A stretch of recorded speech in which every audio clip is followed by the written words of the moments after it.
उधर बीजेपी नेता गौरव वल्लभ ने कांग्रेस को लेकर बयान दिया है। गौरव ने क्या कुछ कहा है, सुनिए आप। पुराना इतिहास रहा है कि देश के हितों से ज्यादा उनको विदेशी हितों की चिंता रहती है। भले ही वो कांग्रेस पार्टी के संस्थापक एओ ह्यूम को ले लीजिए, भले ही वो कांग्रेस पार्टी के जो गुप्त समझौता चाइनीज कम्युनिस्ट पार्टी से हुआ उसको ले लीजिए, भले ही वो जॉर्ज सोरस जैसे लोगों से गुप्त मीटिंग को ले लीजिए, और भले ही वो हिंडनबर्ग रिपोर्ट को ले लीजिए। कांग्रेस पार्टी कभी भी देश के हितों के साथ नहीं खड़ी होती, विदेशी लोगों की, विदेशी ताकतों के हितों के साथ खड़ी होती है। और आज ये विदेशी ताकतें क्या चाहती है? भारतीय अर्थव्यवस्था की गति को रोका जाए, भारतीय पूंजी बाजार की ग्रोथ को रोका जाए, भारत के मध्यम आय वर्गीय परिवारों की वेल्थ क्रिएशन को रोका जाए, भारत के छोटे निवेशकों की आमदनी को रोका जाए। पर भारत के स्टॉक मार्केट्स बहुत स्ट्रांग है। हिंडनबर्ग की मनगढ़ंत रिपोर्ट के बावजूद आज मार्केट ने उसका कोई इफेक्ट नहीं हुआ। मार्केट मोर और लेस शुक्रवार जिस लेवल पर बंद हुआ था, आज भी मोर और लेस उसी लेवल पर रहा। तो ये भारतीय अर्थव्यवस्था की और भारत के बाजारों को रेजिलियंस बताती है। आज देश के लोग कांग्रेस पार्टी से 4 मुख्य प्रश्न पूछना चाहते हैं कि क्यों 2014 में मात्र देश में 2 करोड़ 20 लाख डीमेट अकाउंट थे, जो आज बढ़कर 15 करोड़ हो गए। पिछले 10 वर्षों में 15 गुना की बढ़त क्यों हुई? आज देश के लोग कांग्रेस पार्टी से ये पूछना चाहते हैं कि क्यों पिछले 4 सालों के अंदर आईपीओ के जरिए मार्केट से कंपनियों ने 3.25 लाख करोड़ रुपया रेज किया, पहले ऐसा क्यों नहीं हुआ? क्यों म्यूचुअल फंड इंडस्ट्री की साइज 2014 में मात्र 9.25 लाख करोड़ रुपया थी, जो आज बढ़कर 65 लाख करोड़ रुपया हो गई है? देश के लोग कांग्रेस पार्टी से यह भी पूछना चाहते हैं कि आपकी और एनला चेंग मार्क किंडन एंटरप्राइज का कांग्रेस के साथ क्या रिश्ता है?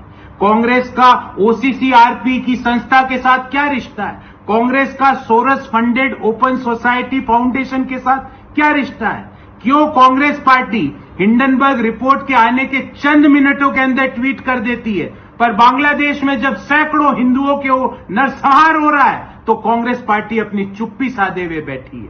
क्यों कांग्रेस पार्टी को ऐसा क्या उनका रिलेशनशिप है कि हिंडनबर्ग रिपोर्ट जैसे ही रिलीज होती है उसके चंद मिनटों के अंदर कांग्रेस पार्टी के नेता ट्वीट कर देते हैं? क्या हिंडनबर्ग पहले कांग्रेस पार्टी को रिपोर्ट भेजता है और कांग्रेस पार्टी उसके पोस्टर बनाती है, उसके बाद रिपोर्ट रिलीज होती है?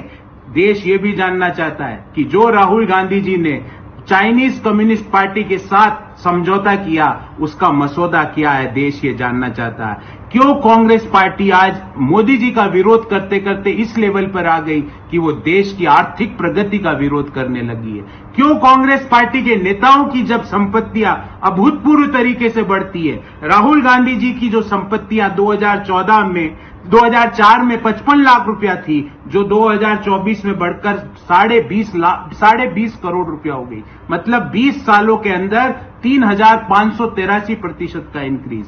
उसी तरह अगर हम कांग्रेस पार्टी और सहयोगी उनके सहयोगी दल जैसे समाजवादी पार्टी के नेता कपिल सिब्बल जी की संपत्ति देखें तो 2004 से 22 के बीच लगभग 3,500% की इंक्रीज।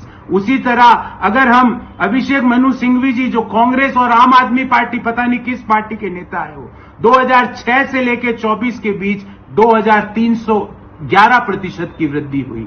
चिदम्बरम साहब, जिनकी संपत्ति 2011 में 10.9 करोड़ रुपया तो चल संपत्तियां और अचल संपत्तियां 1 करोड़ की थी, कुल संपत्ति 12 करोड़ की थी, जो 22 में बढ़कर 141 करोड़ रुपए की हो गई।